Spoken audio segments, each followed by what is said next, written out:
Salve, salve galera do Central HQs, bem-vindos a mais um vídeo resenha aqui do canal. Eu me chamo Fernando e hoje nós vamos falar do segundo e último volume de uma obra aclamada mundialmente. Eu estou falando de Alex Sinner, A Era do Desencanto, publicação que chegou ao Brasil pela editora Pipoca e Nanquim. Eu já fiz resenha do primeiro volume, trata-se de um quadrinho noir, que vai trazer a grande dupla dos argentinos José Munhoz e Carlos Sampaio.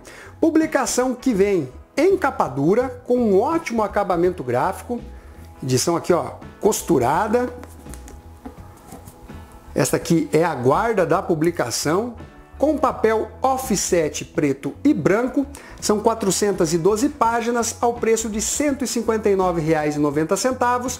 Dá para você achar com desconto, o link está na descrição desse vídeo. Esse segundo volume vai trazer um editorial realmente bem interessante, trazendo aqui influências, o momento que os artistas viviam na construção das histórias que estão compiladas dentro desse volume, tanto em questões pessoais, amorosas, íntimas. Então realmente trata-se de textos complementares que enriquecem a própria obra, fazendo o leitor compreender porque muitas delas foram escritas. E as histórias que vão estar compiladas nesse segundo volume, elas estão temporalmente, de acordo com a nossa realidade, em ordem cronológica e não necessariamente na ordem que foram publicadas. E eu aponto esse detalhe porque na construção das histórias que estão compiladas nesse segundo volume, nós vamos ter um caráter histórico muito mais presente do que foi mostrado no volume 1. Aqui várias histórias terão realmente um caráter sociopolítico, acompanhando inclusive as mudanças sociais e culturais da nossa sociedade. São histórias que foram escritas lá nos anos 80, passando até mesmo pelos anos 2000, quando tivemos o atentado das Torres Gêmeas, por exemplo, a revolução que ocorreu lá na Nicarágua nos anos 80, que inclusive é a história que abre essa publicação aqui, ó, Alex Sinner, Nicarágua, que vai trazer uma reflexão do Alex Sinner em relação às intervenções norte-americanas na América Latina. E num tom, obviamente, muito crítico. E você consegue entender, o porquê dessa crítica. Afinal, estamos falando de dois argentinos que se exilaram na Europa justamente por conta da ditadura militar que estava acontecendo na Argentina, justamente por conta da intervenção americana, que apoiava esse regime autoritário, que levou à morte de vários e vários inocentes. Então o leitor consegue compreender o porquê que os artistas eles realmente se revoltam com esse tipo de intervenção dos Estados Unidos, numa história bem construída, que é narrada através de fantoches, trazendo ali uma ideia de desencanto para o leitor. Não é à toa que esse segundo volume se chama de A Era do Desencanto. Na sequência, mais uma história que envolve os norte-americanos. Olha só. O Alex Sinner aqui, ele continua agindo como um detetive particular que foi expulso da polícia, mas ele tem um caráter noir menor se comparado ao primeiro volume. Lá você tem todas aquelas bases que trazem as características desse gênero. Nesse segundo volume, ainda que a gente tenha isso através da arte do Carlos Sampaio, a história não é construída somente dentro desse gênero.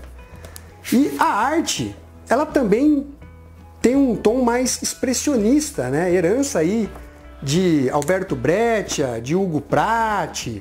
Eu particularmente aprecio mais a arte apresentada lá no primeiro volume, pelo menos no aspecto estético, A narrativa, ela continua fluindo realmente muito bem, uma aula de desenho em quadrinhos. Temos o fim de uma jornada, a história Reféns, que também é muito boa. abordando pessoas próximas ao Alex Sinner, como por exemplo a filha que acabou sendo presa e ela não nega que não cometeu um crime. É um negócio muito louco aqui, faz esse trocadilho e ele vai tentar provar a inocência da filha. Tem ali um lance envolvendo os haitianos também, a questão do preconceito, né, contra pessoas de cor, o lance da escravidão, os seus reflexos, como que essa relação interracial do Alex Sinner, um homem branco, com a Enfer, né, que é uma mulher negra e que tem agora, né, uma filha negra também. Tudo isso realmente é muito bem feito por um aspecto mais íntimo do protagonista.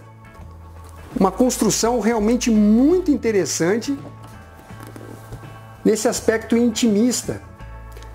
Mas como eu disse, ainda que ela tenha esses tons de noir, não é somente nesse gênero. Você tem drama, você tem romance, algumas pitadas aí de humor, inclusive. Mas tudo isso carregado com teor sociopolítico. E até é mencionado ali naqueles paratextos que a dupla, ela trabalha realmente de acordo com as suas perspectivas, com o seu olhar sobre o mundo. Não adianta um editor ou uma editora chegar e fazer uma encomenda de um determinado trabalho para eles. Não vai funcionar. Eles falam, eles têm que sentir a vontade de escrever aquilo e acreditar naquilo que eles estão escrevendo. E aqui nós vamos ter a passagem do tempo dentro da história, com o Alex Sinner envelhecendo, olhando para trás, vendo o que ele construiu na sua vida, fazendo toda essa reflexão, sempre envolvido aí, né, em temáticas que envolvem o nosso mundo no aspecto histórico. Realmente, galera, temos aqui uma obra que dá para entender o porquê que ela foi tão importante, né, dentro dos quadrinhos noir, e essa arte aqui que influenciou também vários quadrinistas, como Frank Miller, só para dar um exemplo. Então, que nota que eu dou para o segundo volume de Alex Sinner, A Era do Desencanto? Eu dou a nota 9. Na minha opinião, ele é um pouco inferior ao primeiro. Tem aspectos positivos, como essa passagem do tempo, a filha do Alex Sinner, que é uma garotinha, aí depois ela já está adolescente, depois ela aparece grávida e assim por diante. Bom, então fica a dica, galera, realmente vale muito a pena. Está tudo compilado, né, das histórias do Alex Sinner pela dupla de argentinos aí nesses 2 volumes. Quem gosta de quadrinho, né, como uma arte, realmente eu indico essa publicação. Então é isso daí, eu espero que vocês tenham curtido esse vídeo. Não esqueça de dar o seu like, compartilhar e ficamos até a próxima. Fui!